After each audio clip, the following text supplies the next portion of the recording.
Assalamualaikum warahmatullahi wabarakatuh.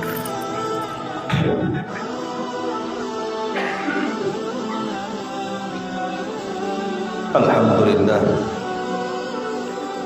salatu wassalamu ala rasulillah wa ala alihi wa sahbihi wa mawala wa la hawla wa la quwwata illa billahi wa ba'du. Alhamdulillah, segala puja dan puji hanya milik Allah Subhanahu wa ta'ala.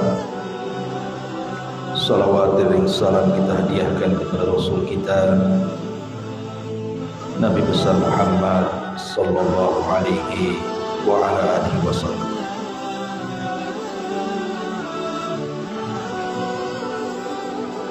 Kita lanjutkan pembahasan sirah kita,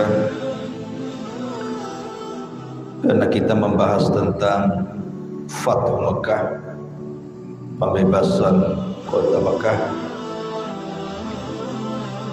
Maka malam ini kita akan khusus berbicara tentang sejarah Mekah, karena kemarin kita sudah sekilas bicara tentang peristiwa Fathu Mekah. Maka malam ini kita akan membahas tentang sejarah berdirinya kota Mekah.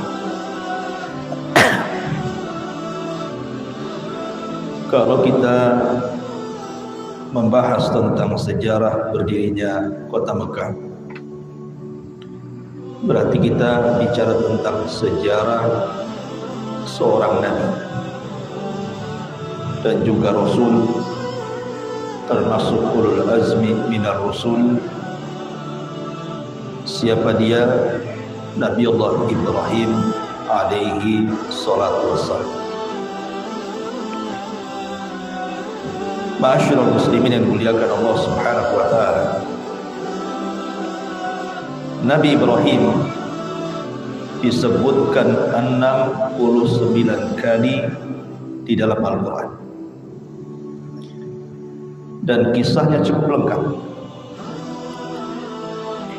sama dengan kisah Nabi Musa, Nabi Yusuf, dan beberapa nabi.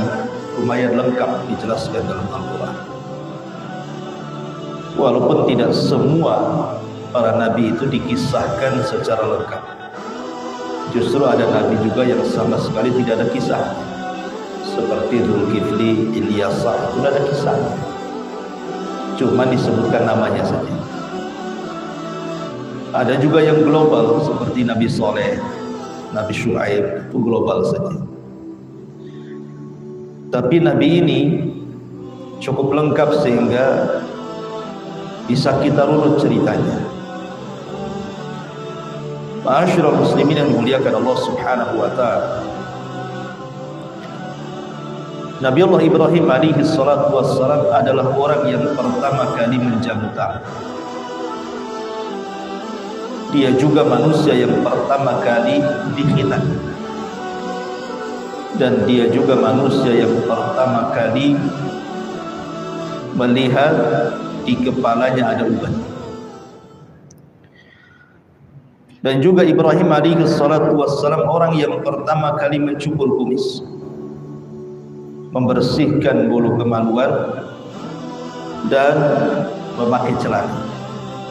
Termasuk nanti pada hari kiamat dia orang yang pertama kali berpakaian, karena hari kiamat itu kan dibangkitkan manusia dalam kondisi telanjang. Maka Nabi Ibrahim inilah yang pertama kali diberikan pakaian oleh Allah Subhanahu wa ta'ala. Nah, Nabi Ibrahim alaihi salatu wassalam diutus ke kaum yang disebut dengan Kan'aniyun. Letaknya di mana? Di negara Babilonia, atau disebut dalam Al-Quran Babil. Lah, raja yang berkuasa ketika itu adalah Namrud. Dan di masa itu kaum Nabi Ibrahim alaihi salatu wassalam adalah pakar-pakar falak, pakar-pakar ilmu perbintangan. sehingga sebagian kaumnya menyembah bintang dan juga menyembah berhala. Tetapi Nabi ini diberikan oleh Allah kecerdasan hujah yang kuat, sehingga setiap perdebatannya tidak pernah terkalahkan. Dan itu dicantumkan perdebatan Ibrahim baik dengan Raja Namrud ataupun dengan kaum. Nanti akan sampai pada kisah. Ma'asyiral muslimin yang dimuliakan Allah Subhanahu wa taala, masalahnya pada waktu itu seluruh kaum Babylon itu mereka mensucikan segala sesuatu. Ada yang menyembah matahari, bulan, bintang, berhala, sampai kepada sebagian mereka menyembah Namrud. Jadi segala sesuatu disembah di zaman itu. Lah Ibrahim diutus kepada kaum yang seperti ini. Baik, adapun secara nasab, Ibrahim itu Ibrahim ibnu Tarikh, dan Tarikh itu nama bapaknya Azar, ibnu Nahur, kemudian ibni Saru, ibni Arhu, ibni Fadih, ibni Abir, ibni Shalih, ibni Qinan, ibni Arfakhshad, ibni Syam ibn. Dan dalam kitab Bidayah wa Nihayah karya Imam Ibnu Katsir, beliau juga menyebutkan sanadnya Ibrahim ibnu Tasaru, ibni Nahur, ibni Saru, ibni Ra'u, ibni Fadil, ibni Abir, ibni Shalih, ibni Arfakhshad, ibni Syam ibn. Artinya nasabnya sampai kepada Nabi Nuh alaihi salatu wassalam. Lah Ibrahim ini diutus setelah eranya Nabi Saleh. Jadi dimulai daripada Nuh, kemudian kaum Nuh dihancurkan, datang kaum Ad, diutus kepada kaum Ad Nabi Hud. Kemudian setelah kaum Ad ada namanya kaum Samud. Setelah dihancurkan kaum Ad, muncul kaum Samud, diutus kepada mereka Nabi Saleh. Maka kaum Samud dihancurkan, kemudian ceritanya sampai kepada cerita Babil, diutus kepada mereka Nabi Ibrahim. Itu secara tertibnya seperti itu. Baik, kita masuk pada kisah Ibrahim alaihi salatu wassalam.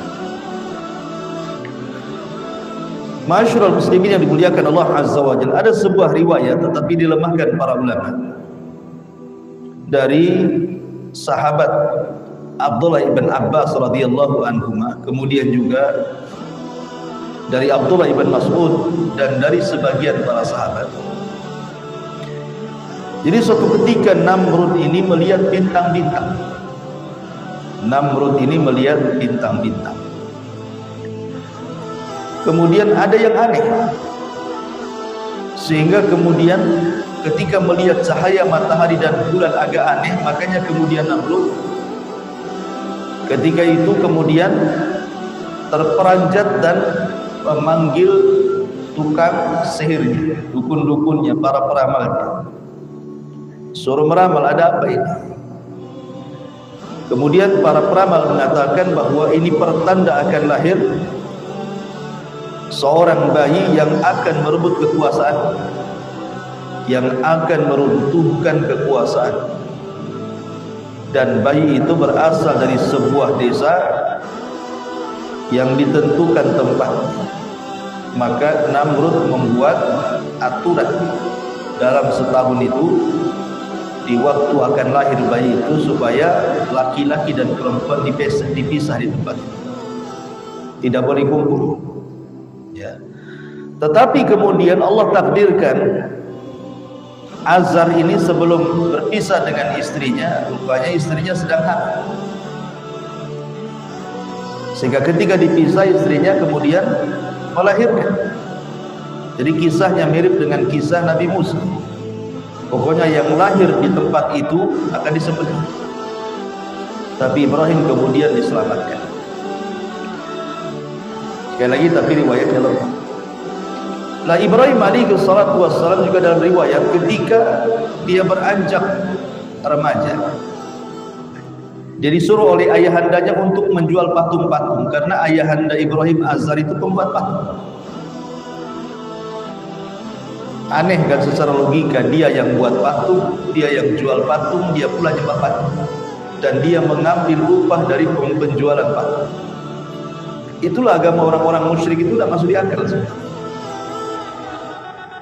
Karena Tuhan mereka terlalu banyak gitu ya. Ada Tuhan untuk jodoh, ada Tuhan untuk rizki, ada Tuhan untuk macam-macam Tuhan mereka. Sehingga kalau umpamanya kita beli satu Tuhan, kemudian banyak penyakit, itu Tuhannya dibuang, beli Tuhan yang lain gitu.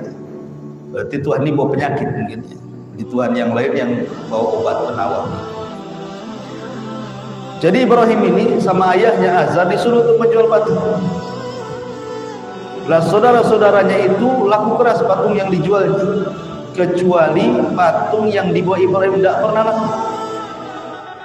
Kenapa tidak pernah laku? Karena Ibrahim alaihi salatu wassalam kalau jual patung, dia akan mengatakan di hadapan orang-orang yang membelinya, ishtaru ma la yasma' wa la yubsir wa la yughni ankum syai'an. Belilah Tuhan ini yang tidak bisa mendengar, tidak bisa melihat, dan tidak bisa melindungi kalian. Kira-kira laku kan kalau jualan kayak gini? Belilah Tuhan ini yang tidak bisa mendengar, tidak bisa melihat, dan tidak bisa melindungi kalian. Ya enggak laku lah. Akhirnya selalu Ibrahim kena marah ayahnya. Jadi sejak kecil fitrahnya Ibrahim itu sudah terbangun tidak suka dengan berhala. Lah ketika Allah Subhanahu wa taala mulai memberikan kecerdasan kepada Ibrahim dan dia pertanda menjadi seorang nabi dan rasul, maka Ibrahim alaihi salatu wassalam terus menunjukkan kebenciannya kepada berhala. Makanya ketika kemudian Ibrahim alaihi salatu wassalam benar-benar diangkat menjadi nabi dan rasul, bahkan Khalilur Rahman, kekasihnya Allah Azza wa Jalla, maka pertama kali dakwai adalah ayahnya, karena ayahnya lah yang membuat Tuhan. Maka kita akan bagi fase cerita Ibrahim ini menjadi 4 fase. Pertama fase Irak, kemudian fase Syam Palestina, kemudian fase Mesir, dan yang terakhir fase Makkah atau Arab. Karena Ibrahim hidup di 4 tempat: Irak, Palestina, Mesir, Makkah. Dan inilah 4 tempat yang dijadikan sumpah dalam Quran: Wattini, Wazaitun, Waturi Sinina, Wahadal Baladil Amin. Wattin, tempat tumbuhnya tin di Irak. Wazaitun, tempat tumbuhnya zaitun di mana? Di Syam. Waturi Sini, Tursina di mana? Di Mesir. Wahadal Baladil Amin, dan ini negeri yang aman di mana? Di Mekah dan sekitarnya. Jadi Ibrahim masuk pada 4 tempat yang diutus padanya para nabi dan rasul. Karena hanya 4 tempat di dunia ini yang diutus padanya para nabi dan rasul. Adapun daerah-daerahnya yang seperti kita di Indonesia atau di Batam, tidak ada nabi sampai ke sini. Cuman ajarannya sampai ke Batam, sampai ke Al-Fajri sini. Baik, kita masuk pada fase Irak. Lah ketika Ibrahim alaihi salatu wassalam diangkat menjadi nabi, maka kewajiban pertama adalah mendakwai ayahnya Azhar. Dan itu disebutkan di dalam Al-Qur'anul Karim dalam surah Maryam, tepat pada ayat ke-47 atau 41 sampai ke-47. Allah Subhanahu wa taala berfirman, "Idz qala li abihi ya abati lima ta'bud ma la yasma' wa la yubsir wa la yughni anka syai'an. Ya abati inni qad ja'ani minal ilmi ma lam ya'tika fattabi'ni ahdika siratan sawiyya. Ya abati la ta'budish syaitan inna syaitana kana lirrahmani 'asiyya. Ya abati inni akhafu an yamassaka adzabun minar rahman fatakuna lisyaitani waliyya." qala araghibun anta an alihati ya Ibrahim la illam tantahi la arjumannaka wahjurni maliya qala salamun alayka sa'astaghfiru laka rabbi innahu kana bi hafiya. Disebutkan dalam surah Maryam ayat 41 sampai 47. Nabi Ibrahim berusaha mendakwai ayah, dan begitulah dakwah ikhwan dimulai dari orang terdekat, keluarga. Sebagaimana Allah mengatakan ku anfusakum wa ahlikum nar, jaga diri kalian dan keluarga kalian dari api neraka. Ibrahim mengatakan kepada bapaknya, wahai bapak, lihat dengan lembutnya Ibrahim menyebutkan dengan kata-kata ya abati, wahai ayahnya. Walaupun bapaknya pembuat berhala kan, dia tidak menyebutkan wahai pembuat patung, wahai pembuat berhala, tidak. Dia tetap menghormati ayahnya walaupun kafir. Maka siapapun umpamanya, kalau seandainya dalam keluarga dia dulunya mu'alaf, masuk Islam, tetap kewajiban mereka menghormati kedua orang tuanya walaupun masih kafir. Lihat Ibrahim di sini lembut dengan bapaknya, ya. Wahai ayah, janganlah kalian sembah patung yang tidak bisa mendengar, tidak bisa melihat, bahkan tidak melindungi dirimu sedikit. Wahai ayahku, sesungguhnya telah datang kepadaku pengetahuan sesuatu yang tidak datang kepadamu, maka ikutilah diriku, aku akan menunjukkan kepadamu jalan yang lurus. Artinya, wahai ayahku, walaupun kau sudah tua, mungkin usiaku masih kecil, masih remaja, kau sudah tua, tapi aku diberikan ilmu oleh Allah, engkau tidak. Aku diberikan nubuah oleh Allah, maka ikutilah diriku, kata Ibrahim. Wahai ayahku, janganlah engkau sembah syaitan, karena sesungguhnya syaitan itu sangat bermaksiat kepada Allah. Wahai ayahku, aku takut akan tersentuh kepadamu azab dari Allah, dan engkau akan menjadikan syaitan sebagai wali. Ketika terus Ibrahim menasihati ayahnya, marah pula ayahnya. Dia mengatakan, wahai Ibrahim, ya, Ibrahim mengatakan ayahku, bapaknya mengatakan ya Ibrahim. Harusnya kan anak, menunjukkan kerasnya hati ayahnya. Dia tidak pernah mengatakan wahai anakku, tidak. Hei Ibrahim, apakah engkau membenci dengan Tuhan-Tuhan? Kalau engkau tidak berhenti terus mendakwahiku, ku rajam kamu, ku usir kamu. Tapi Ibrahim alaihi salatu wasallam lembut, karena memang di hadapannya ayah. Jadi hanya mendoakan salamun alaika sa'astaghfiru laka rabbi. Semoga Allah berikan keselamatan kepadamu wahai ayahandaku, dan aku akan terus memintakan ampun untukmu kepada Rabbmu, karena sesungguhnya Rabbku sangat menyayang kepada aku. Lihat bagaimana Ibrahim terus memintakan ampun kepada Allah dan berdoa keselamatan kepada ayah. Ma'asyiral muslimin yang dimuliakan Allah Azza wa Jalla. Singkat cerita, ketika ayahnya, memang Allah tidak berikan hidayah, sampai meninggal ayahnya itu mati kafir.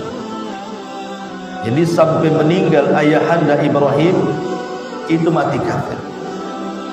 Makanya disebutkan di dalam surah Al-Mumtahanah ayat 4, qad kanat lakum uswatun hasanatun fi Ibrahim walladzina ma'ah idh qala liqaumihim inna bura'u minkum wa mimma ta'buduna min dunillah, sampai kepada illa qaula Ibrahim li abihi la astaghfiranna lak wa ma amliku laka minallahi min syai'. Di dalam surah Al-Mumtahanah Allah mengatakan, sungguh pada diri Ibrahim itu ada suri toladan yang patut diikuti dan orang-orang yang bersamanya.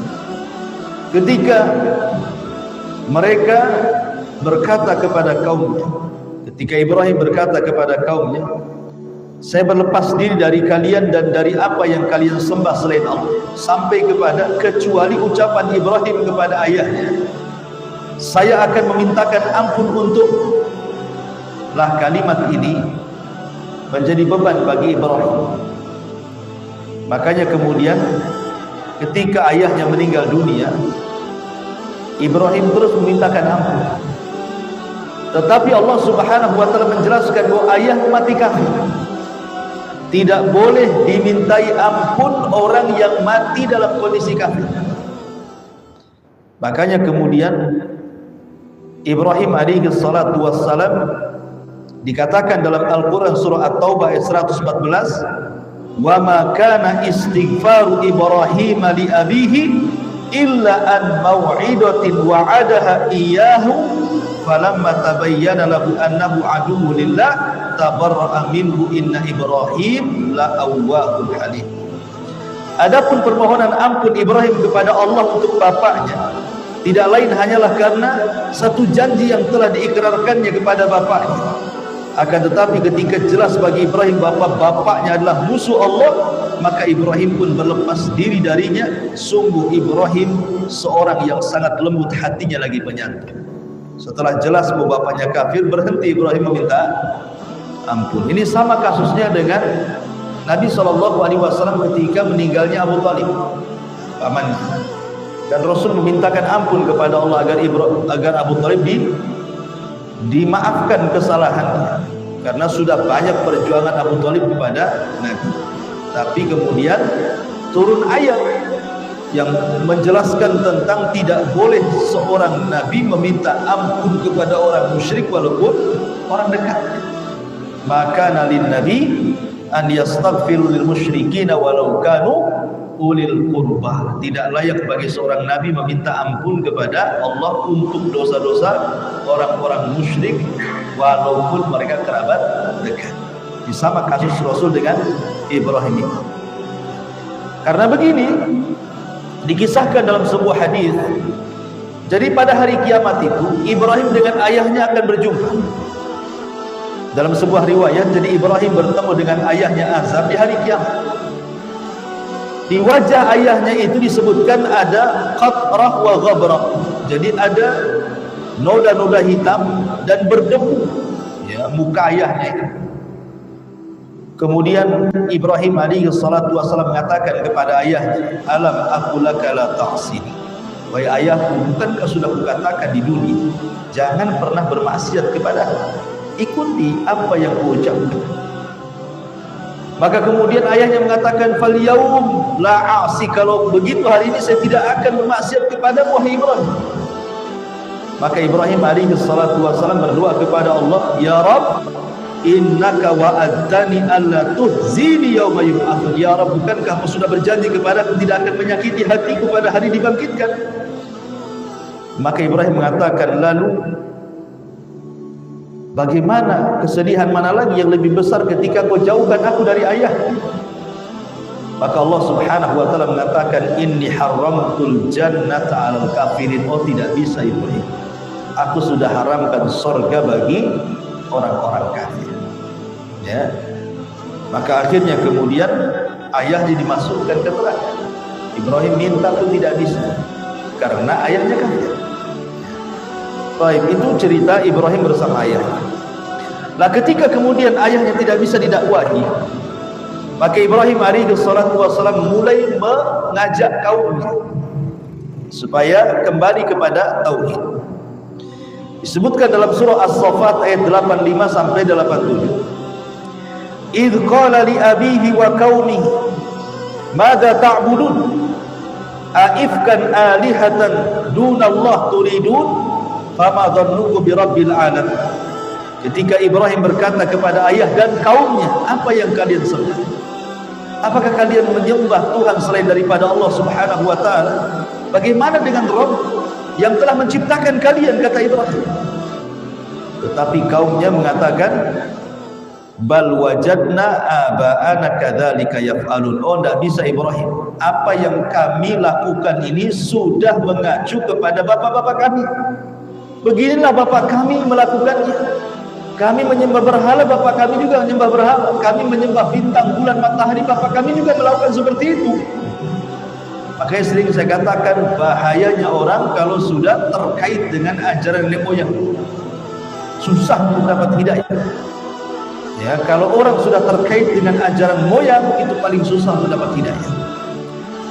Makanya kemudian Ibrahim alaihi salatu wassalam mengatakan, ma hadhihi tamathilu lati antum laha akifun. Lalu apa ini sesembahan-sesembahan yang kalian sembah, yang kalian itikaf di sini ini? Maka mereka sekali lagi mengatakan wajadna aba'ana laha abidin. Karena bapak-bapak kami menyembah mereka, kami pun sembah mereka. Kan? Maka Ibrahim mengatakan laqad kuntum antum wa aba'ukum fi dhalalin mubin. Kalau begitu, engkau dan bapak-bapak kalian berada di atas kesesatan. Jadi Ibrahim terus berdakwah kepada kaum sampai pada waktunya. Maka Ibrahim alaihi salatu wasallam mengatakan di hadapan kaum, qala laqad kuntum antum wa aba'ukum fi dhalalin mubin. Sungguh kalian dan bapak-bapak kalian berada di atas kesesatan yang nyata. Kaumnya mengatakan ajitana bil haqq am anta minal la'ibin. Hai Ibrahim, apakah kau datang kepada kami membawa kebenaran atau kau main-main saja?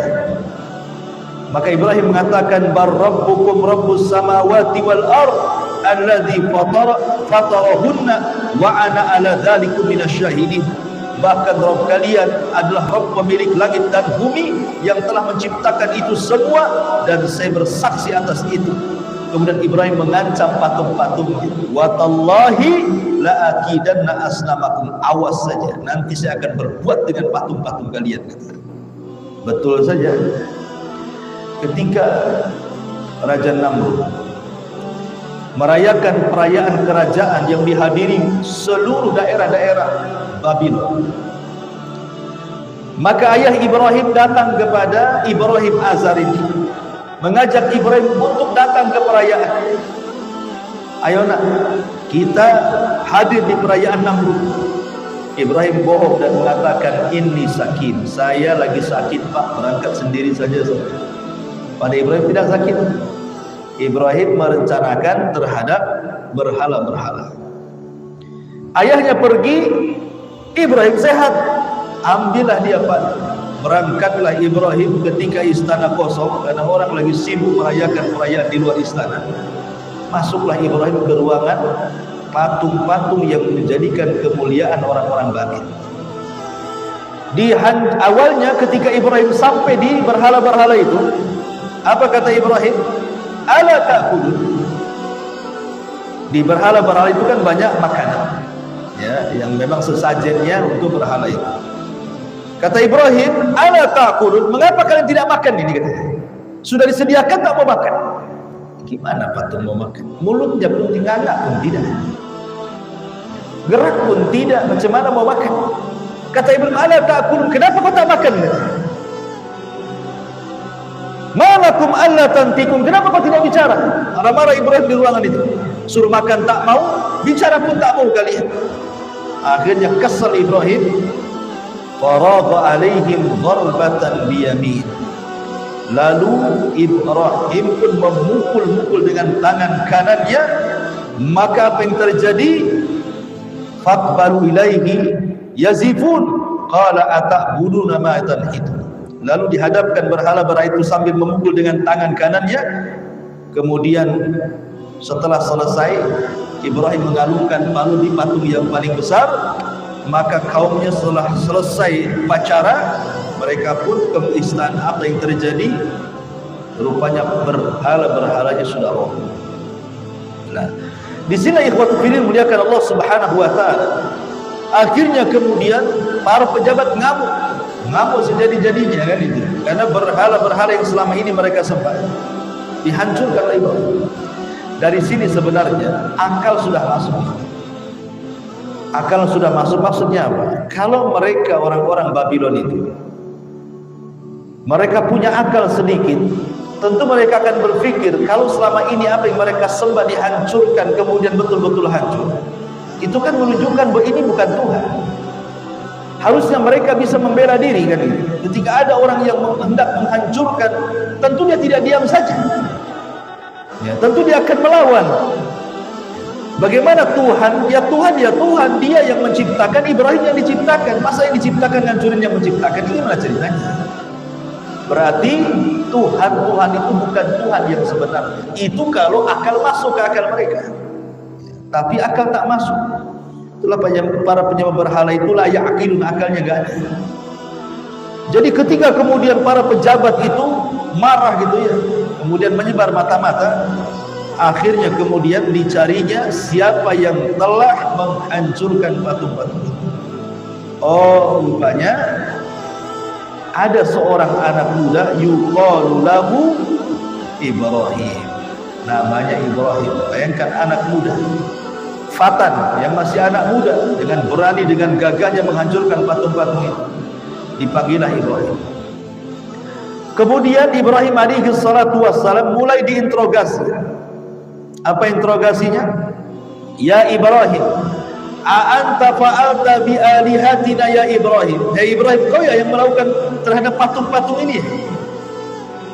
Kata Ibrahim, mana ada?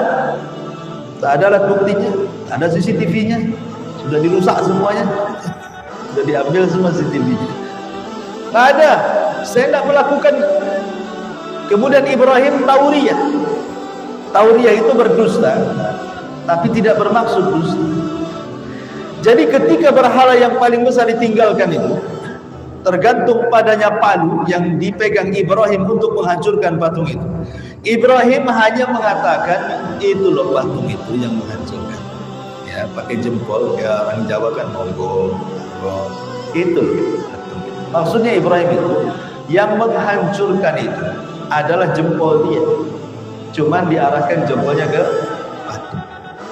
Bal fa'alahu kabiruhu hadza. Gitu maksudnya. Itulah yang melakukannya. Maksudnya pandangan Ibrahim ke jempol, bukan ke berhala. Cuman orang-orang memandang bahwa Ibrahim menuju kepada berhala. Kenapa coba Ibrahim menuju ke jempolnya? Sama ketika di zaman Imam Ahmad, ketika para ulama disiksa sampai sebagian mereka meninggal dunia gara-gara Khalifah Ma'mun yang ketika itu muftinya adalah seorang Mu'tazilah namanya Ahmad bin Abi Du'ad, memaksa rakyatnya untuk mengucapkan Al-Quran makhluk. Maka para ulama difitnah, pokoknya kalau tidak berani mengucapkan Al-Quran makhluk ditangkap, dimasukkan ke penjara, dibunuh.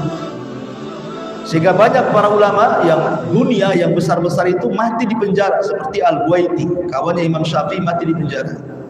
Muhammad ibn Nuh meninggal di penjara. Kemudian Ahmad ibn Nasr Al-Khuzai meninggal di penjara. Kemudian Mu'ayyid ibn Hamad meninggal di penjara. Kecuali Imam Ahmad, Imam tidak dibunuh karena khawatir, karena murid-muridnya banyak nanti buat kerusuhan, kayak tidak dibunuh, dibiarkan gitu.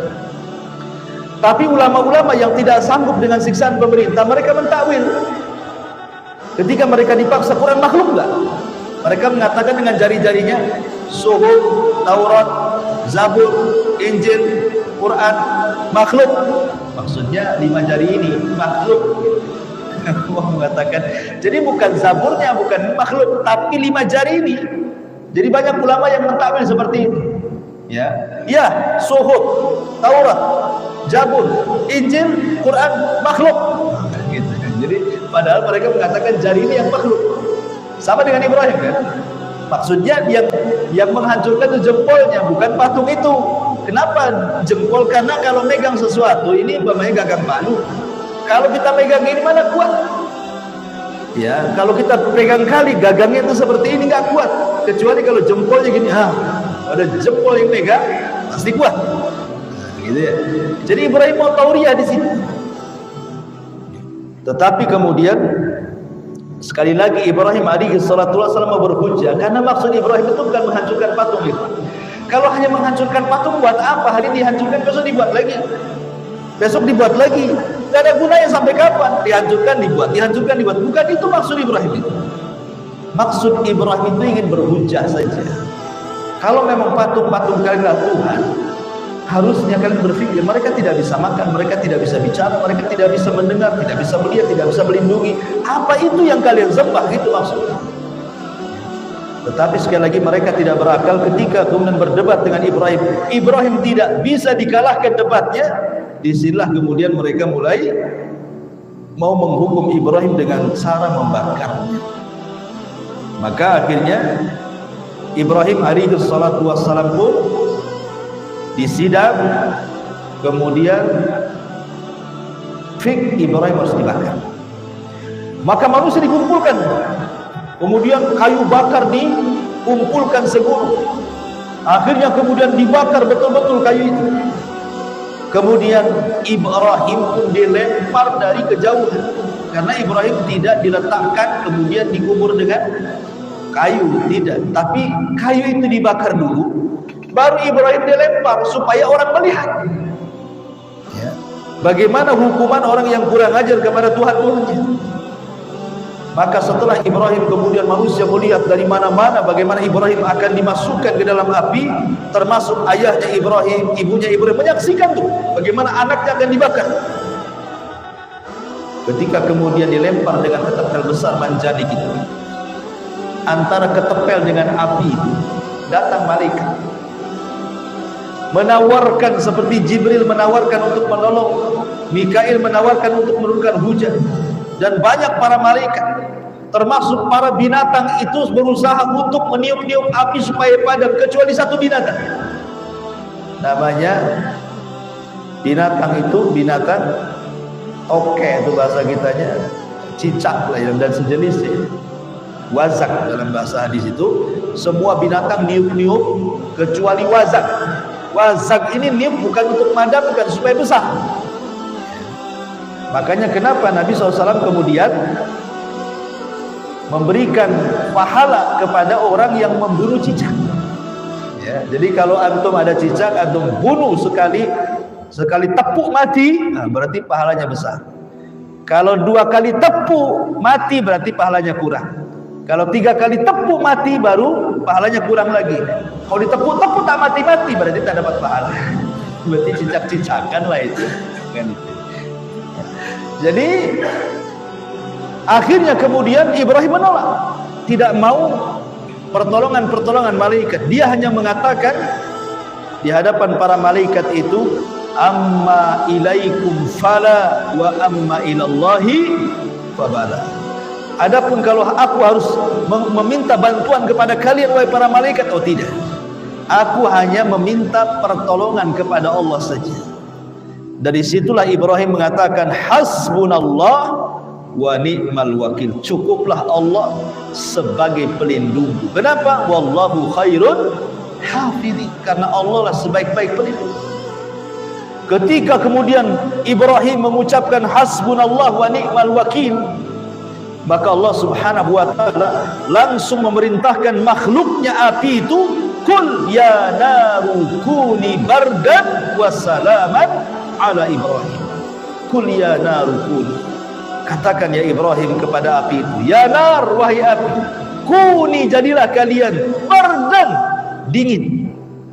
Kata Abdullah ibn Abbas radhiyallahu anhu, kalau Ibrahim berhenti sampai di sini, jadilah engkau api dingin, Ibrahim pasti mati. Ya, karena dinginnya api juga bisa membunuh. Bukan hanya panasnya api saja, dingin pun bisa membunuh. Dan kalau Ibrahim titik sampai di sini, maka semua api di dunia akan dingin sejak zaman Ibrahim sampai kiamat. Kalau ayat ini sampai di sini, ya, nggak ada orang jual kopi itu karena dingin semua. Ya, tetapi Allah mengatakan bukan sampai di sini kan, bukan sampai bardan saja, wasalaman, selamatkan, karena api dingin bisa membunuh, selamatkan Ibrahim. Ya, wasalaman sampai di sini tidak, ala Ibrahim. Jadi dinginnya api yang menyelamatkan itu hanya khusus Ibrahim saja. Berarti yang lainnya tetap panas. Ya, tetap panas. Tapi tidak bisa kemudian mukjizat Ibrahim antum pakai. Antum ada lilin di depan. Kul ya naru kuni bardan wasalaman. Antum masukkan jempol, terbakar. Jadi ini mukjizat Nabi Ibrahim alaihi salatu wassalam. Taib. Setelah peristiwa ini, namanya api besar ya, Wan. Enggak, kita tidak tahu berapa hari, berapa minggu api itu padam. Walaupun sudah padam kan masih berabu. Subhanallah. Tidak ada yang terbakar dari jasad Ibrahim kecuali tali. Tali yang mengikat tangannya saja itu yang terbakar. Jadi jasad Ibrahim betul-betul utuh, tidak ada yang terbakar. Hanya tali yang mengikat badan dan tangannya saja yang terbakar. Ketika melihat sebuah peristiwa yang luar biasa, ayahnya Ibrahim kan menyaksikan. Apa kata ayah dalam hatinya itu? Ni'mar rabbuka ya Ibrahim. Kata bapaknya Azar itu, sebaik-baik Tuhanlah Tuhan wahai Ibrahim. Karena dia pembuat Tuhan itu. Ayahnya kan pembuat batu. Dia mengatakan sebaik-baik Tuhan Tuhanmu. Masyarul muslimin, tapi tidak beriman juga. Tidak ada yang beriman. Subhanallah. Allah sudah perlihatkan bagaimana mukjizat sebesar itu di hadapan orang-orang Babylon ini. Tidak ada satupun yang beriman. Justru mereka menuduh Ibrahim sedang melakukan sihir. Ya. Jadi Ibrahim sedang melakukan sihir. Tidak ada yang beriman satu Babil, kecuali satu yang beriman. Siapa? Keponakannya yang kelak akan jadi nabi, namanya Lut alaihi salatu wassalam. Hanya Lut saja yang beriman. Satu Babil tidak ada yang beriman. Ketika mendengar peristiwa ini, Namrud ini raja, heran. Kok ada orang dibakar kok enggak mempan. Panggil tuh Ibrahim. Panggil ke istana. Akhirnya kemudian Ibrahim pun dipanggil ke istana. Mulai di sini ada percakapan dengan Namrud. Ya. Kata Namrud kepada Ibrahim, makanya Allah mengatakan dalam Al-Quran, alam tara ila alladhi haja Ibrahim fi rabbih an atahu Allahul mulka idh qala Ibrahim rabbi alladhi yuhyi wa yumiit. Namrud berkata kepada Ibrahim, ya Ibrahim, siapa Rabbmu sebenarnya? Siapa Tuhan? Apakah kau menyembah matahari, bulan, bintang, patung, atau menyembah aku? Katanya, tidak. Rabbku pencipta langit dan bumi. Dia zat yang menghidupkan dan mematikan. Rabbiyalladzi yuhyi wa yumiit. Rabb yang menghidupkan dan mematikan. Oh, kata Namrud, kalau hanya itu aku pun bisa. Gak percaya? Tolong keluarkan dua orang yang sudah divonis di penjara itu. Kemarikan di sini. Didatangkan dua orang dari penjara. Kemudian Namrud mengatakan kepada algojonya, bunuh satu, lepaskan satu, bebaskan satu. Akhirnya dibantai satu, dilepaskan satu. Kata Namrud, aku pun bisa menghidupkan dan mematikan. Dia yang satu mati, satu hidup katanya. Ya. Sebenarnya Ibrahim ini kalaupun mau berhujah bisa saja. Maksud saya bukan begitu. Sekarang yang kau bunuh tolong hidupkan. Bisa saja Ibrahim mengatakan seperti itu kan. Tapi Ibrahim menjauh dari soal darah. Khawatirnya Namrud membunuh dia. Ya kan?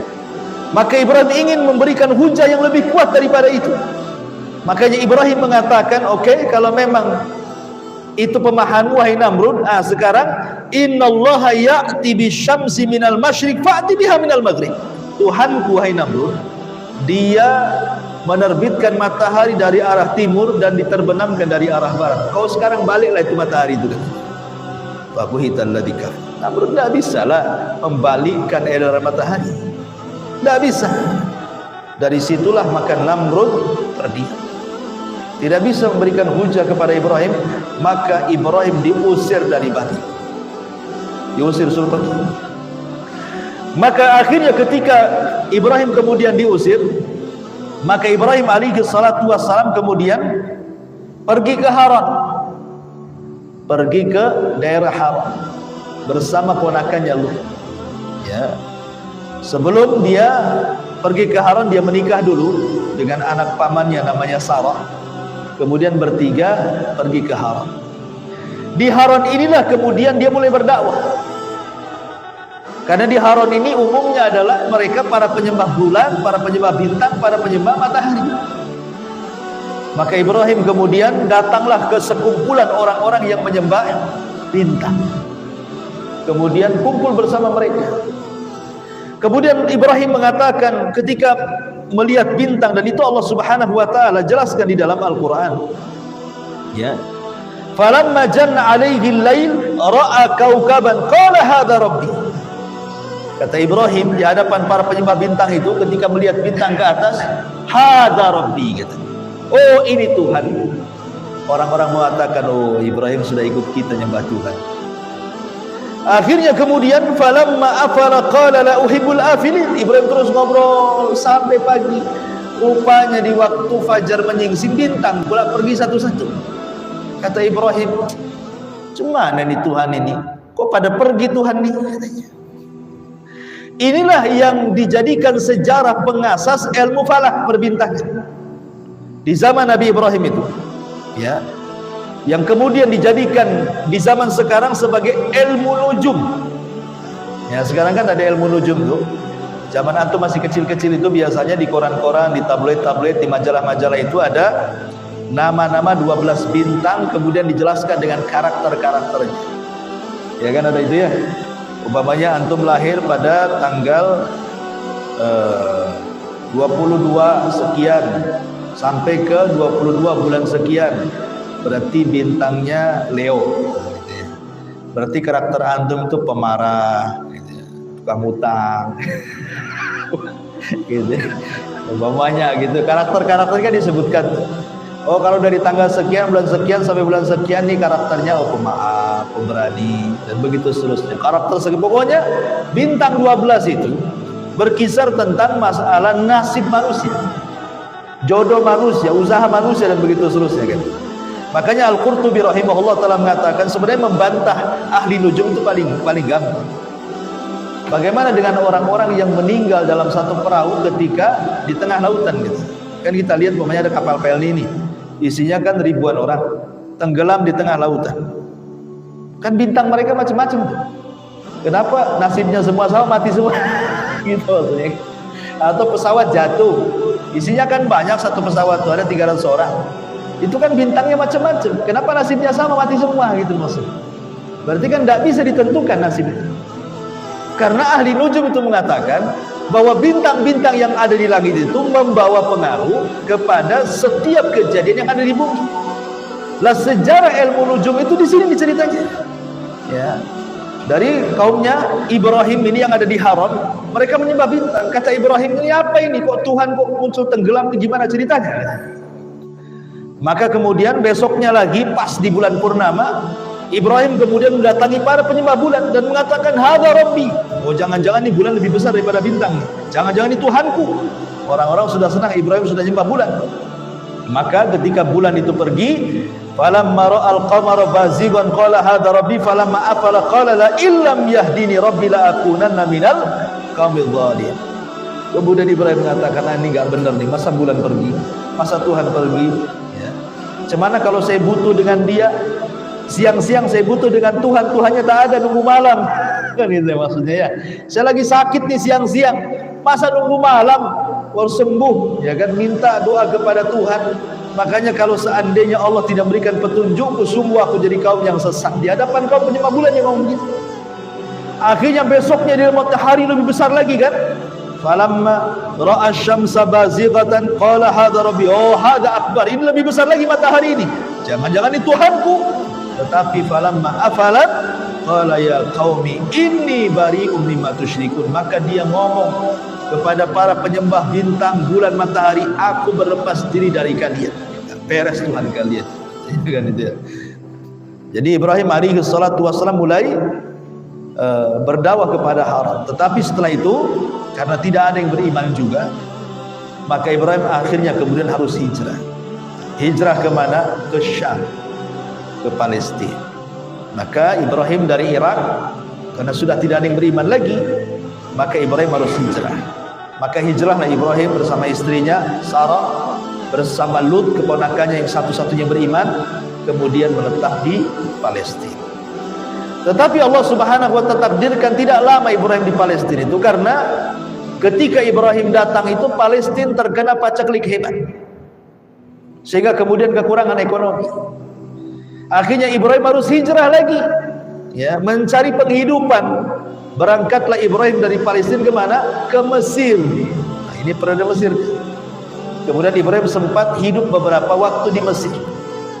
Masalahnya keberadaan Ibrahim di Mesir ini, Sarah itu, istri Ibrahim itu wanita cantik. Bahkan dikatakan kalau Yusuf itu mendapat separuh ketampanan Adam, Sarah itu mendapatkan separuh kecantikan Hawa. Cantik istri Ibrahim.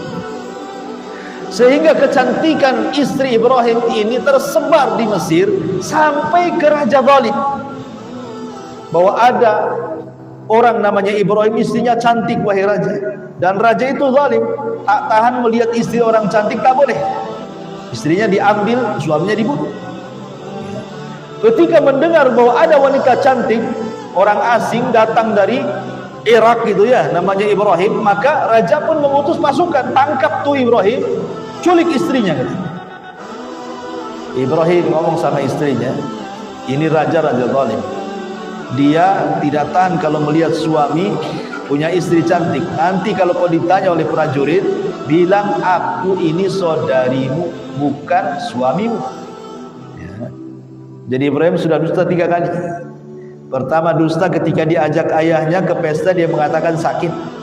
Yang kedua ketika ditanya soal siapa yang menghancurkan, dia bilang berhala yang paling besar. Ini yang ketiga di sini. Sebab 3 dusta inilah Ibrahim tidak bisa memberikan syafaat ya.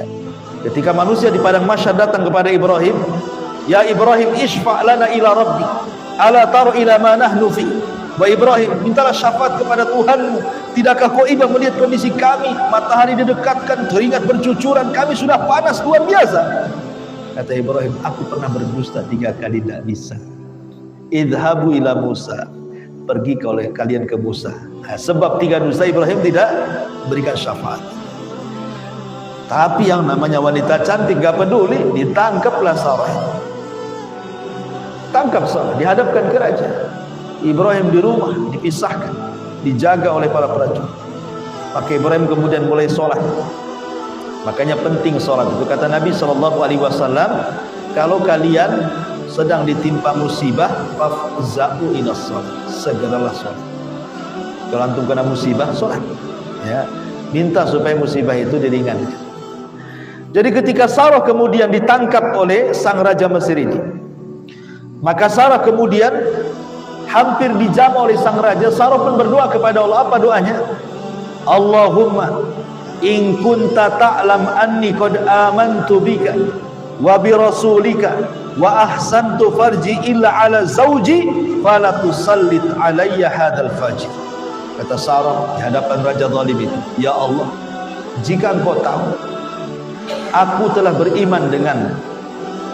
beriman dengan nabimu Ibrahim, dan aku sudah mencoba untuk menjaga kemaluanku kecuali kepada suamiku, janganlah kau kuasakan si fajir, si jahat ini kepada aku. Kata Sarah.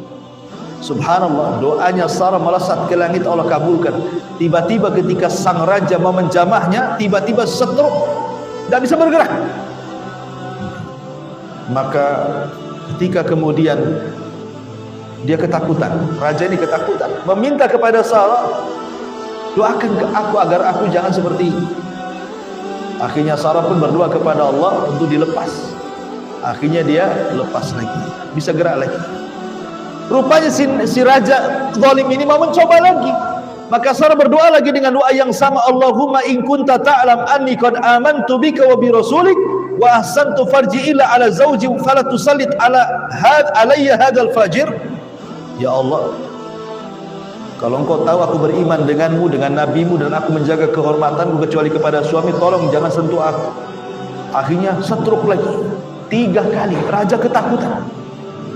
Kemudian dia marah kepada para tentaranya dan mengatakan, ma adkhaltum alayya illa syaitan. Kalian ini tidak pernah memasukkan orang kecuali syaitan. Aku datang, ku perintahkan kalian bawa manusia, kalian pula bawa syaitan ke sini gitu. Ketakutan sama Sarah karena pikirannya dia tukang sihir. Karena takut dengan Sarah, kan raja takut dia, karena kan merasakan sendiri itu kan, diijabah oleh Allah Azza wa Jalla, disangkanya Sarah tukang sihir. Maka dia mengatakan, kalian ini gimana? Kusuruh kalian datangkan manusia, ku hadapkan pula setan kemari gitu. Jadi raja takut. Akhirnya karena ketakutan, takut Sarah kemudian berdoa lagi, kemudian dia tidak bisa bergerak. Sebagai imbalannya, raja ini punya budak namanya Hajar ya. Kata raja ini, nih saya kasih kau Hajar, pergi kau dari sini ya. Akhirnya kemudian Sarah pun mengambil Hajar, budak yang diberikan Raja Muqawqis Mesir ini, kemudian dibawa pulang, dan Ibrahim sedang sholat ya. Dari sini kisahnya Hajar. Jadi Hajar itu siapa? hadiah dari raja Mesir yang zalim kepada Sarah, yang kemudian nanti akan dihadiahkan kepada Ibrahim untuk dinikahi, dan dari pernikahan Hajar dengan Ibrahim lahirlah Ismail. Begitu ceritanya. Baik, kita kembali. Jadi akhirnya karena Ibrahim ketakutan di Mesir kan, nasib keluarganya, maka Ibrahim akhirnya harus pulang lagi ke Palestina.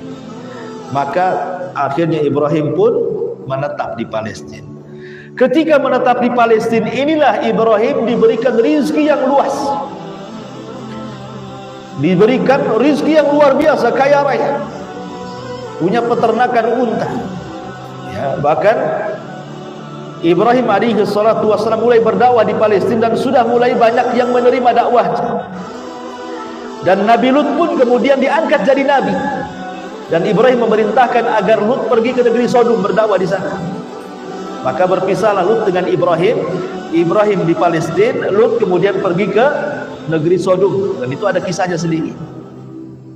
Akhirnya kemudian karena lama Ibrahim ini tidak punya anak, sudah tua. Kemudian Hajar pun, Sarah pun melihat suaminya tidak punya anak, kan gimana rasanya. Jadi kata Sarah, bang, kalau begitu nikahlah kau dengan Hajar budak ini, supaya Allah berikan keturunan. Dari sini kemudian Ibrahim menikah dengan Hajar ya. Dan Allah takdirkan subhanallah, dari Hajar ini kemudian Hajar hamil putra Ibrahim, lahirlah Ismail kecil. Tentu ini sebuah hikmah dari Allah. Rupanya Hajar cemburu kepada Sarah, cemburu kepada Hajar. Kenapa? Ibrahim makin sayang dengan Hajar karena punya anak-anak laki-laki lagi kan itu. Sarah cemburu lah. Gimana Ibrahim kok selalu dekat dengan Hajar padahal dia mudanya. Sampai dalam kisah Israiliyat itu dikisahkan. Jadi saking cemburunya Sarah itu. Jadi Hajar itu diletakkan tali di belakang pakaiannya, kemudian ditaruh berat-berat. Kan namanya padang pasir. Jadi kalau Hajar kemana-mana kan ada bekasnya. Jadi Sarah tahu Hajar di mana. Ya, itu GPS-nya zaman dulu tuh. Kasih tali, kasih batu gitu kan. Jadi kalau pergi, oh tahu bekasnya. Oh disitulah Hajar tuh. Hati-hati antum, di handphone antum ada GPS. Jangan ngaku-ngaku di mana, ada di mana kan itu ya. Jadi akhirnya kemudian Hajar ini cemburu, mungkin sudah Allah memang berkehendak seperti itu. Justru kecemburuan Sarah ini memang akan merubah kehidupan bagi Ibrahim dan bagi seluruh manusia. Karena dari situ Allah Subhanahu wa taala perintahkan Ibrahim untuk memisahkan Sarah dengan Hajar. Maka Ibrahim pun kemudian membawa Hajar dan putra kecilnya Ismail yang masih bayi menuju ke mana? Ke daratan Arab. Bayangkan ya, dari Palestina ke Arab. Maka berangkatlah Ibrahim membawa Hajar dan juga putranya Ismail kecil menuju negeri Arab. Nah, ini fase dimulainya cerita kisah Arab di sini. Akhirnya kemudian ketika sampai di sebuah lembah, bayangkan Mekah itu bukan kayak sekarang banyak bangunannya, banyak bangunan megah-megah, banyak bangunan menjulang tinggi-tinggi. Enggak, masih lembah, enggak ada bangunan. Jangan lagi enggak ada pohon, enggak ada makanan, enggak ada minuman, enggak ada burung, orang lewat pun tak ada di situ. Rupanya di tempat itulah yang kelak akan menjadi Ka'bah atau Makkah yang kita kenal hari ini. Ketika Ibrahim sampai di tempat itu, Allah memerintahkan agar meletakkan istrinya di situ dan juga Ismail. Ma'asyiral muslimin yang dimuliakan Allah Subhanahu wa taala, bayangkan ketika kemudian Ibrahim meletakkan Hajar dan juga putranya, itu ada syarat yang Allah berikan kepada Ibrahim, langsung ditinggal, diberikan bekal beberapa hari dan disuruh langsung meninggalkan anak dan istrinya, tidak boleh bicara, tidak boleh melihat ke belakang, dan harus terus pulang. Taruh pulang. Nah, gitu ya. Gimana perasaan istri kayak gitu? Tapi Hajar itu wanita yang sudah terbimbing oleh risalah Nabi Ibrahim. Jadi ketika kemudian Ibrahim sampai saja di wadin ghairi di zar'in inda baitikal muharram, sebuah lembah di sisi Baitullah yang kelak akan dibangun di situ, kemudian Ibrahim pergi. Hajar memanggil-manggil, ya Ibrahim, ila aina tadhhab? Wahai Ibrahim, hendak kemana kau pergi? Ibrahim tidak boleh bicara, tidak boleh menengok, harus terus saja pandangannya. Bayangkan hancur perasaan wanita. Tapi kemudian lama-lama Hajar berpikir, jangan-jangan ini perintah Allah. Dia tahu dia Nabi. Makanya Hajar dengan tegas mengatakan, apakah ini perintah Rabb wahai Ibrahim? Maka Ibrahim hanya mengisyaratkan saja. Maka Hajar dengan yakin dia mengatakan, kalau begitu idhab ya Ibrahim falan yudayyi'una Allah. Pergi kau Ibrahim, saya yakin Allah tidak menyia-nyiakan aku. Dari sini ada kaidah, meninggalkan sesuatu karena Allah, pasti Allah akan beri sesuatu yang lebih baik lagi. Ya, Hajar mengatakan, pergi kamu, pergi, nggak apa-apa. Allah tidak menyanyiakan aku di sini. Jadi kalau seseorang kemudian keluar dari riba, insya Allah Allah ganti pekerjaan yang lebih baik lagi. Pergi kau riba ke sana, saya pasti dapat rezeki yang lain. Pakailah bahasa Hajar ketika mengatakan kepada ibu, pergi kamu, pergi wahai riba, insya Allah akan ada lagi rezeki yang jauh lebih hebat dibandingkan riba. Gitu ya. Jadi nggak masalah, wanita ini yang tadinya tidak pakai hijab, insya Allah itu lebih baik bagi dia. Apapun kalau beramal karena Allah, pasti Allah akan berikan yang lebih baik bagi dia.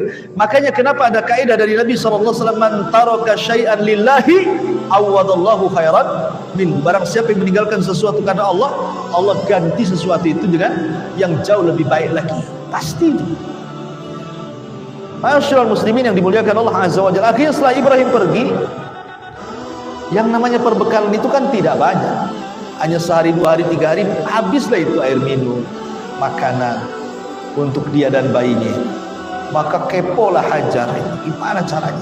Suami tidak ada, itu lembah, selebihnya padang pasir kering kelontang, nggak ada tanaman, nggak ada tumbuhan, nggak ada mata air, nggak ada apa-apa. Kayak bayangkan. Akhirnya kemudian Hajar pun mulai lari ke Bukit Safa, nengok-nengok, ya.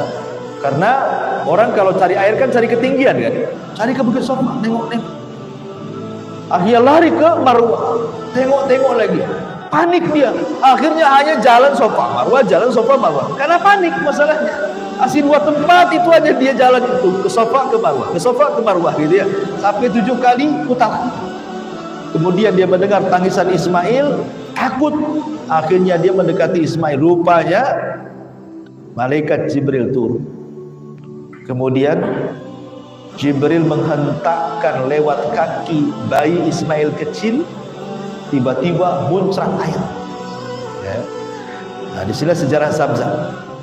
Akhirnya saking bahagianya tuh, maka kemudian Hajar ini mendekati air langsung membendungnya. Ya, dalam bahasa Arab itu zam itu mengambil tanah kemudian membendung, itu namanya zam. Jadilah bendungan dia. Ya. Makanya air ini disebut Zam-Zam, karena Zam-Zam itu artinya membendung. Kalau seandainya Hajar membiarkan, tentu akan menjadi sungai itu. Kalau tidak membendung itu, dibendung, jadilah air Zam-Zam. Lah yang tadinya tidak ada burung lewat, tidak ada binatang, di tengah padang pasir kan, mulailah ada burung. Rupanya di situ tidak jauh daripada itu adalah orang-orang Jurhum, orang-orang Yaman, yang mereka safar gitu ya, berniaga, kehabisan minum. Jadi mereka kehabisan minum, hampir mati orang-orang Jurhum ini. Kemudian mereka melihat ada burung dari kejauhan. Berarti kalau ada burung, ada air. Maka akhirnya suku Jurhum mendekati, rupanya betul ada wanita dan anak bayi. Ya. Tapi suku Jurhum Yaman ini memang orangnya lembut. Mereka bisa saja buat jahat kan, dibunuhnya Hajar dengan anaknya untuk mengambil air kan. Tapi mereka orang-orang yang baik akhlaknya. Kemudian mereka baik-baik meminta air. Tetapi kemudian Hajar pun tidak mau menggratiskan begitu saja. Akhirnya minta ditukar dengan makanan, supaya bisa makan kan itu ya. Nah dari situlah akhirnya terjadi barter air dan makanan, maka Hajar pun hidup dengan air dan makanan dari barternya suku Jurhum dengan mereka. Akhirnya hiduplah di situ. Lambat laun berbulan, bertahun, akhirnya setiap suku Jurhum lewat, karena di masa itu memang air susah. Kemudian mereka pun orang-orang Badui, orang-orang Arab, biasanya mereka akan mencari air kan itu. Ketika tahu di situ ada air, akhirnya sedikit demi sedikit mereka pun izin kepada Hajar untuk berkemah di situ.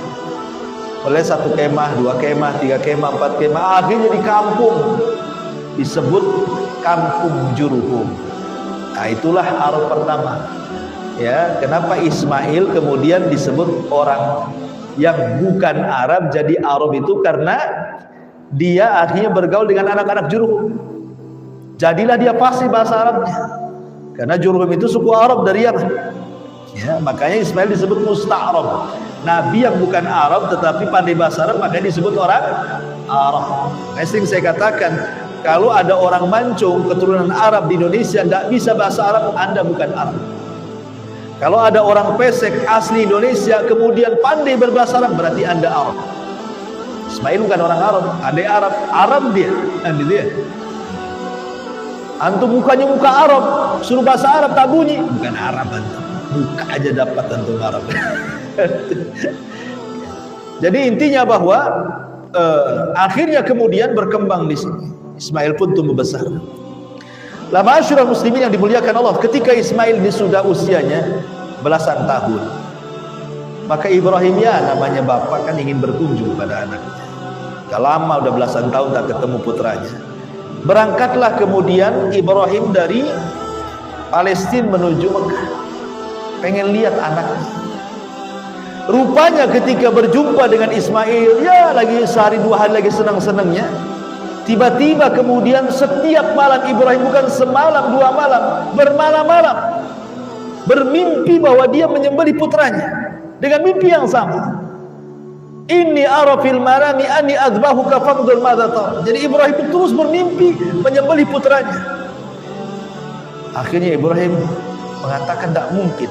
Kalau mimpi sekali mungkin bunga tidur, tapi 2 kali 3 kali pasti wahyu. Dari situlah Ibrahim sudah merasa ini wahyu dari Allah Azza wa Jalla. Allah sedang menguji kepada dirinya. Kenapa Allah diuji? Allah menguji Ibrahim supaya menyembelih putranya. Karena Ibrahim itu sangat cinta dengan Allah. Khalilur Rahman, kekasih Allah. Jika diuji, betul nggak namanya kekasih itu kan harus diuji kan? Ya. Antum kalau cinta dengan seseorang kan harus diuji, betul nggak cintanya itu? Ya. Ataukah hanya pengakuan saja? Kullu yadda'in waslan bil laila wal laila la tukir waslan bilaka, kata orang Arab. Semua mengaku cinta dengan Laila, si Laila pula tak cinta dengan dia, katanya. Itu namanya cinta sebelah tangan, kata orang Arab. Tapi kalau cinta betul-betul itu kayak kisahnya Laila Majnun. Tahu Laila Majnun? Ya. Jadi Laila ini perempuan cantik. Kenapa Majnun, laki-laki disebut Majnun? Karena tergila-gila dengan Laila. Jadi suatu ketika si Majnun ini, dia datang karena lapar, dia pengen berburu cari buruan. Ketika dapat nih kijang, dipanah sama dia, kijangnya pula roboh, mati dia. Namanya kijang ini kan biasa pura-pura mati. Ya, binatang yang pura-pura itu kan kijang gitu ya, kadang-kadang pura-pura mati dia. Jadi pas ditengok ada kijang, diambil pisaunya, diliriklah mata kijang itu. Kok matanya macam mata Laila ini? Namanya orang cinta Laila, matanya kayak mata Laila. Akhirnya dilepas kijang itu. Majnun enggak? Makanya disebut Laila Majnun. Ini Laila Majnun, disebut Majnun gila gitu kan. Karena matanya sama dengan si Laila, dilepas kijang itu. Makanya disebut Laila Majnun. Nah, itulah cinta betul gitu. Baik, Ibrahim ini akhirnya kemudian diuji oleh Allah Azza wa Jalla, kecintaannya kepada Allah, ataukah dia sudah mulai cinta dengan anaknya. Makanya diuji untuk menyembelih anaknya. Tapi Ibrahim itu memang Khalilur Rahman, dia kekasih Allah Azza wa Jalla, dia siap melakukan itu. Maka keesokan harinya dia mengajak Ismail untuk ke bukit tanpa memberitahu apa maksudnya. Disinilah iblis datang, mulai menggoda. Ini kesempatan emas. Iblis datang ke Hajar. Ini Ibrahim nyuruh anaknya untuk bawa tali, bawa pisau ke gunung di tanah. Ke gunung keduanya. Iblis datang ke Hajar. Hajar, tahu nggak kamu anakmu dibawa bapaknya Ibrahim itu? Kata Hajar, dia sedang ke bukit. Ya maksudnya apa? Ya mungkin dia cari kayu, buktinya dia bawa parang, dia bawa tali. Oh bukan itu, kata Iblis. Itu suamimu mau membeli putramu Ismail. Dikiranya Hajar mau goncang. Kata Hajar, kalau memang itu perintah Allah, silakanlah. Tidak berhasillah Iblis menggoda Hajar. Datang dia ke Ismail yang sedang menjauh dari bapaknya. Ismail, tahukah engkau bapakmu suruh bawa tali, bawa pisau itu? Kata Ismail, dah tahu. Ya. Bapakmu menyembelih kamu, sebaiknya aku pergi dari sini. Kata Ismail, dah apa-apa, kalau ini perintah Allah, saya siap untuk disembelih. Gagal lagi Iblis. Akhirnya kemudian ketika Ibrahim melewati lempar jumrah Aqabah, tiba-tiba setan datang, ya Ibrahim, apakah gara-gara mimpi kau akan sembelih putra? Maka Ibrahim kemudian marah, diambilnya batu, dilempar oleh setan. Allahu Akbar, menyingkir kau dari sini.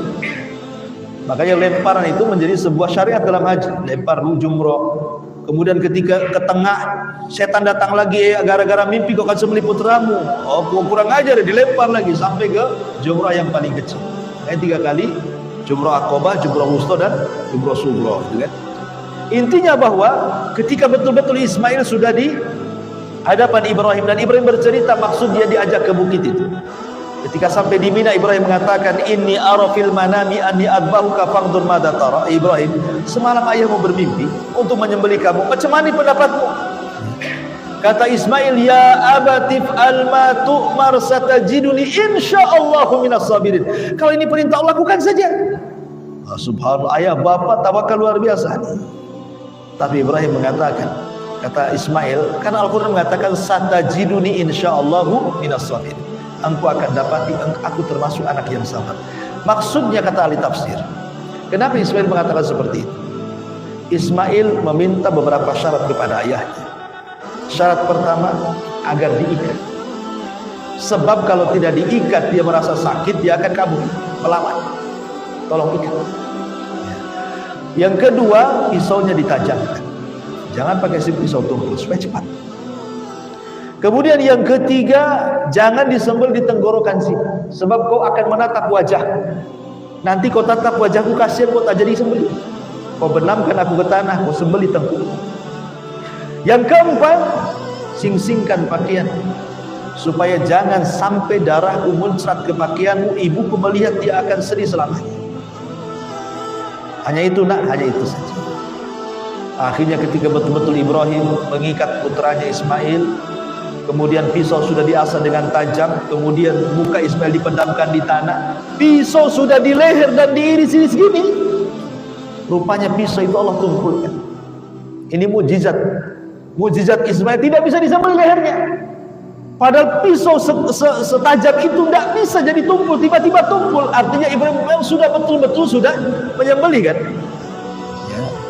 Sudah betul-betul dilaksanakan. Makanya kemudian ketika betul-betul Allah mengatakan, falamma balagha ma'ahu sa'ya qala ya bunayya inni ara fil manami anni adbahuka fanzur madza tara qala ya abati fa'al ma tu'mar satajiduni insyaallahu minas sabirin. Falamma aslama wa tallahu lil jabin, tiba-tiba wa nadainahu ya ayya Ibrahim qad saddaqta ru'ya innaka dzalika nazil muhsinin. Maka ketika anak itu sampai pada umur sanggup berusaha bersamanya, Ibrahim berkata, wahai anakku, sesungguhnya aku bermimpi bahwa aku menyembelihmu, maka pikirkanlah bagaimana pendapat. Dia Ismail menjawab, wahai ayahku, lakukanlah apa yang diperintahkan Allah kepadamu. Insya Allah engkau akan mendapatiku termasuk anak yang sabar. Maka ketika keduanya telah berserah diri dan Ibrahim telah membaringkan anaknya atas pelipisnya untuk melaksanakan perintah Allah, lalu kami panggil dari langit, wahai Ibrahim, engkau telah membenarkan mimpi itu. Sungguh demikian kami memberikan balasan kepada orang-orang yang berbuat baik. Turun panggilan dari langit, berhenti wahai Ibrahim, engkau sudah lulus, engkau sudah membenarkan mimpi. Maka Allah mengatakan, wa fadainahu bidzibhin adim kami ganti Ismail dengan sembelihan yang besar. Maka kambing itulah yang disembeli sebagai pengganti Ismail. Ini luar biasa ujian Ibrahim. Setelah itu maka Ibrahim alaihi salatu wassalam mengajak anaknya untuk ke tempat pondasi yang pernah terkubur. Dari pondasi Ka'bah yang sudah dibangun oleh malaikat, kemudian diperbarui oleh Adam alaihi salam.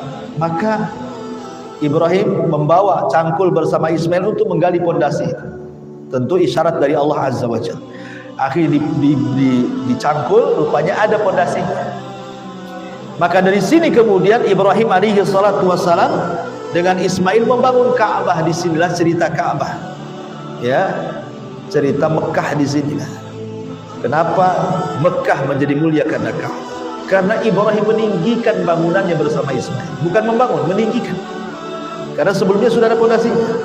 Ditinggikan, makanya bahasa Quran itu wa idyarfa Ibrahimul qawaida wa Ismail. Dan ketika Ibrahim meninggikan pondasi-pondasi Ka'bah dan juga putranya Ismail, ditinggikan Ka'bah itu. Ya. Lah disinilah kemudian ada satu batu yang kurang. Ismail mencarinya. Disinilah malaikat datang membawa Hajar Aswad. Ya, Hajar Aswad itu dulunya putih tapi hitam karena dosa Bani Adam. Maka Ismail membawanya. Kemudian Ibrahim heran, di batu apa? Ya, kemudian diberitahu bahwa ini dari sorga. Maka diletakkanlah dan menjadi batu yang sangat sakral di Ka'bah itu.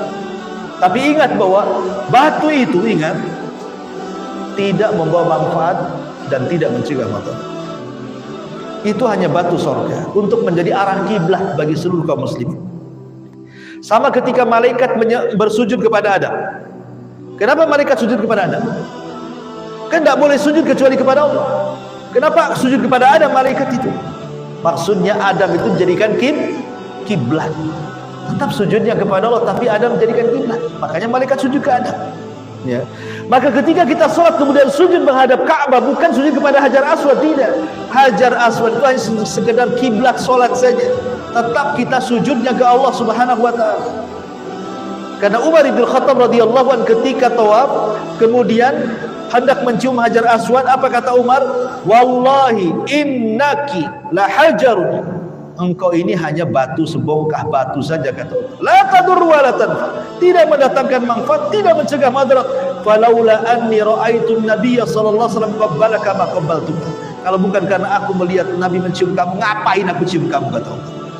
Jadi menciumnya Umar karena Rasul mencium, menciumnya kita karena Rasul mencium. Bukan karena ada apa-apa di Hajar Aswad, tidak ada apa-apa. Ya. Masyarul muslimin yang dimuliakan Allah Azza wa Jalla, maka tegaklah Ka'bah. Ka'bah di zaman Nabi Ibrahim beda dengan Ka'bah di zaman sekarang. Kalau Ka'bah di zaman Ibrahim itu tidak kotak, memanjang. Kemudian pintunya ada dua. Pintu masuk, pintu keluar. Kemudian di tanah pintunya. Semua orang bisa masuk. Tapi kemudian Ka'bah sekarang ini sudah dirubah mengikuti bangunan orang-orang jahiliyah. Karena kurang dana, akhirnya kemudian dikotakkan Ka'bah itu dan Hajar Ismail dikeluarkan. Kemudian pintunya jaga agak tinggi, jadi orang-orang khusus saja yang masuk di situ. Makanya di zaman Nabi SAW mengatakan kepada Aisyah, kalaulah bukan karena takut akan kaum, wahai Aisyah, sudah kurubah di Ka'bah ini menjadi Ka'bah yang pernah dibangun Nabi Ibrahim. Tetapi sampai wafat Rasul tidak kesampaian. Dan baru kesampaian di zaman siapa? Abdullah ibn Zubair. Ka'bah dirubah jadi betul-betul seperti bangunan Ibrahim. Tetapi kemudian dirubah lagi oleh Abdul Malik ibn Marwan. Karena dia tidak mendengar hadis itu. Dirubah. Setelah dirubah dikembalikan ke bangunan Ka'bah, ditegur. Aku pernah mendengarnya, wahai Khalifah. Coba kalau aku tahu sejak itu, aku akan biarkan bangunan seperti yang dibangun oleh Abdullah ibn Zubair. Kemudian di zaman Imam Malik dimintai fatwa. Ya Imam, berilah saran kepada raja, khalifah, supaya merubah Ka'bah. Kata Imam Malik, saya nggak mau. Nanti Ka'bah jadi mainan para raja, harus dibangun, bongkar, bangun, bongkar. Sampai kapan? Ya, maka Imam Malik membiarkan dan sampai hari ini seperti itu. Ya. Baik, masyarul muslimin yang dimuliakan Allah Azza wa Jalla. Setelah bangun Ka'bah, kemudian Ibrahim pun pulang kembali ke Palestina menemui istrinya. Disinilah datang 3 malaikat yang menjelma sebagai anak-anak muda tampan. Yang satu Jibril, yang 2 Mikail, yang satu Malakul Maut. datang bertamu kepada Ibrahim. Ibrahim itu sekali lagi Abu Dhifan, orang yang pertama kali menghormati tamu, paling paham bagaimana cara menghormati tamu. Dia punya peternakan unta, jadi setiap ada tamu disembelihkan satu unta. Setiap ada tamu disembelihkan satu unta. Kan enak kalau antum bertamu ke orang yang kalau bertamu sama dia pasti sembelih kambing, pasti sembelih ayam, pasti bertamu terus sama dia gitu. Tapi kalau setiap bertamu aku gelas, setiap bertamu aku gelasnya kapok, nggak mau bertamu lagi kan. Jadi Ibrahim ini betul-betul ngasih yang terbaik.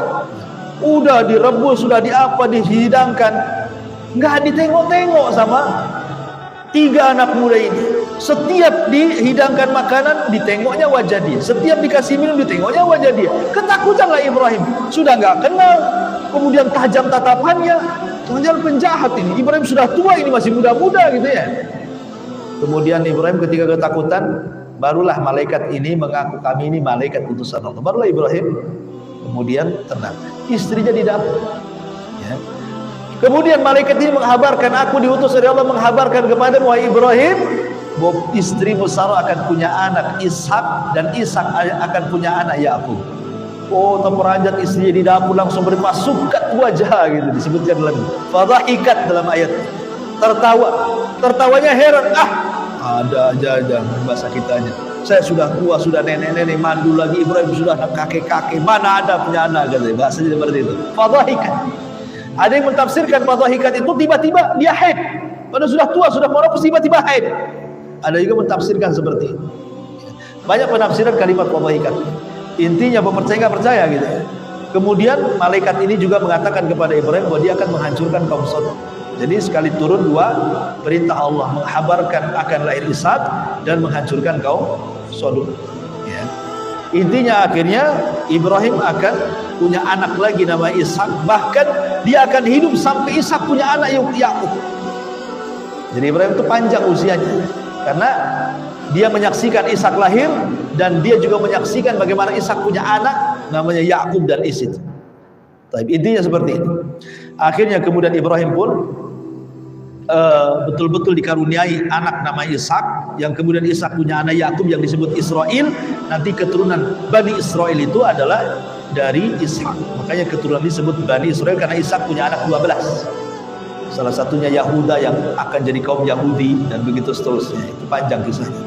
Intinya kemudian Ibrahim pun disinilah akhirnya Ibrahim suatu ketika dia naik ke atas gunung.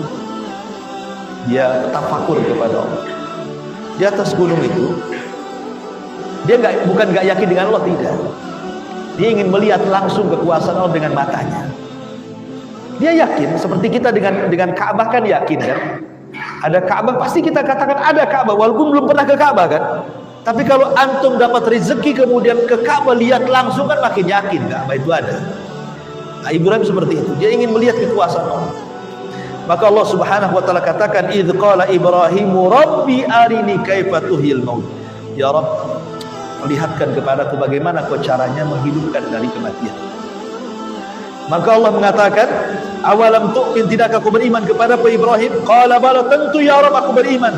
Walakin liyatma'inna qalbi, supaya makin yakinlah, makin tenang. Maka Allah mengatakan, "Fahud arba'atan minat thair." Kalau gitu ambillah 4 burung. Kau caca-caca, kau potong-potong, kau letakkan sayapnya di sana, kepalanya di sana, ininya di sana, kau sebarlah itu 4 burung itu. Maka Ibrahim pun kemudian memotong-potong burung itu, disebar di 4 burung itu. Apa yang terjadi? Kata Allah, Summaj'al ala kulli jabali minhunna juz'ah, summad'uhunna. Setelah kau letakkan, kau panggil tur burung-burung itu. Apa yang terjadi? Ya'tinaka sa'i. Tiba-tiba burung yang diletakkan itu, anggota-anggota badannya di satu gunung sana gunung sini, tiba-tiba menyatu semuanya. Datang kepada Ibrahim, kemudian menyatu semuanya, kemudian Ibrahim menerbangkan kembali. Ibrahim makin yakin. Bukan gak yakin dengan Allah, yakin, cuma dia ingin melihat sendiri gitu, bahwa ada kehidupan setelah kematian. Ada kehidupan setelah kematian. Ma'asyiral muslimin yang dimuliakan Allah Azza wa Jalla, kisah Ibrahim ini panjang. Intinya ini sudah mencakup sebagian besar kisah beliau sudah dikisahkan. Tapi ada yang penting di sini bahwa Nabi Shallallahu Alaihi Wasallam pernah suatu ketika melihat Ibrahim alaihi salatu wassalam langsung dan kedua matanya di mana? Di langit ke-7. Kemudian disebutkan dalam riwayat Tirmidzi, Nabi SAW mengatakan, Rasulullah SAW bersabda, laqitu Ibrahim lailata usriya bi. Aku berjumpa dengan Ibrahim di malam aku diisrakan. Maka Ibrahim mengatakan, ya Muhammad aqri ummataka minni salam. Ya Muhammad, sampaikan salam kepada umat. Wa akhbirhum, dan kabarkan kepada umatmu wahai Muhammad, annal jannata thayyibatu turbah udbatul ma wa annaha qi'an wa anna ghirasaha subhanallah walhamdulillah wa la ilaha illallah Allahu akbar. Wahai Muhammad, sampaikan salam dariku kepada umatmu dan kabarkan kepada mereka bahwa surga itu tanah dan pasirnya sangat baik, airnya sangat segar, dan dia adalah lapangan yang luas, dan pepohonnya tumbuh dengan membaca subhanallah, alhamdulillah, Allahu akbar, la ilaha illallah, Allahu akbar. Makanya dari sini kenapa kita dalam tasyahud selalu mengucapkan salam kepada Ibrahim. Karena Ibrahim yang mengatakan kan, sampaikan salam dariku kepada umatku. Makanya setiap tasyahud kita mengatakan Allahumma sholli ala Muhammad wa ala ali Muhammad kama shallaita ala Ibrahim wa ala ali Ibrahim. Syariatkan kita mengucap seperti, karena Ibrahim sudah menitipkan salam kepada Rasul untuk kita. Dan Ibrahim menjanjikan bahwa kalau umatmu membaca subhanallah wa walhamdulillah wa la ilaha illallah Allahu akbar, maka bacaan ini akan menumbuhkan banyak pohon di surga untuk kita. Ma'asyiral muslimin yang dimuliakan Allah Azza wa Jalla, Ibrahim itu juga orang yang pertama kali dikhitan. Syariat khitan sebagaimana riwayat Bukhari, ikhtatana Ibrahim alaihi salam wa huwa ibnu thamani. Kemudian waqtutina bil khudum.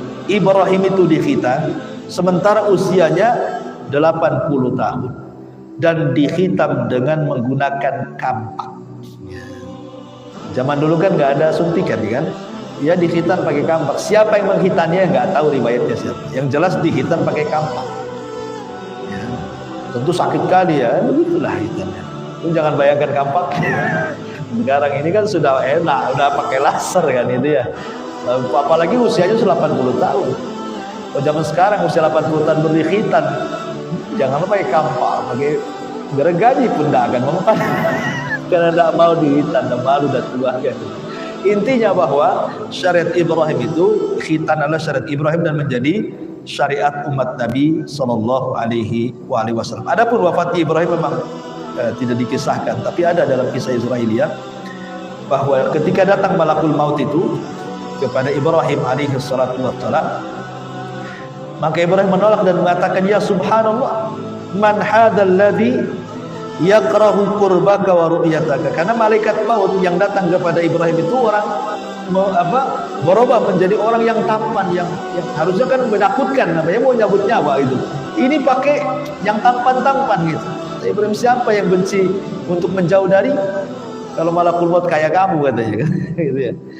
Maka kemudian malakul maut mengatakan, Ibrahim mengatakan, kau ini mau apa? Mau menghabarkan sebuah kabar atau kamu mencabut nyawa? Kata malaikat maut, bahkan aku hendak mencabut nyawa. Maka Ibrahim mengatakan di hadapan malakul maut itu, har ra'aita khalilan yumitu khalilan. Bagaimana pendapatmu, masa seorang kekasih akan dicabut nyawanya oleh kekasihnya sendiri? Mana akalnya? Akhirnya malaikat maut menangis, kemudian balik lagi kepada Allah. Ya Rabb, Ibrahim mengatakan, mana mungkin seorang kekasih akan dicabut nyawanya oleh kekasihnya? Maka Allah mengatakan kepada malakul maut, sudah, balik katakan kepada Ibrahim, hal ra'aita habiban yakrah liqa habibi. Bagaimana pendapat, apakah salah seorang kekasih ingin berjumpa dengan kekasihnya? Dan itu tidak bisa kecuali harus mati dulu. Ya kan? Makanya akhirnya Ibrahim pun meninggal dunia. Tapi ini kisah Israiliyat gitu ya. Wallahu alam, tapi yang jelas semua orang pasti akan meninggal dunia, termasuk juga Nabi Allah Ibrahim alaihi salatu wassalam. Inilah kisah sekilas tentang Ibrahim dan juga sekilas tentang pembangunan Ka'bah yang bisa kita petik dari kisah beliau. Subhanaka wa bihamdika asyhadu an la ilaha illa anta astaghfiruka wa atubu ilaik. Allahu ta'ala alam. Assalamualaikum warahmatullahi wabarakatuh.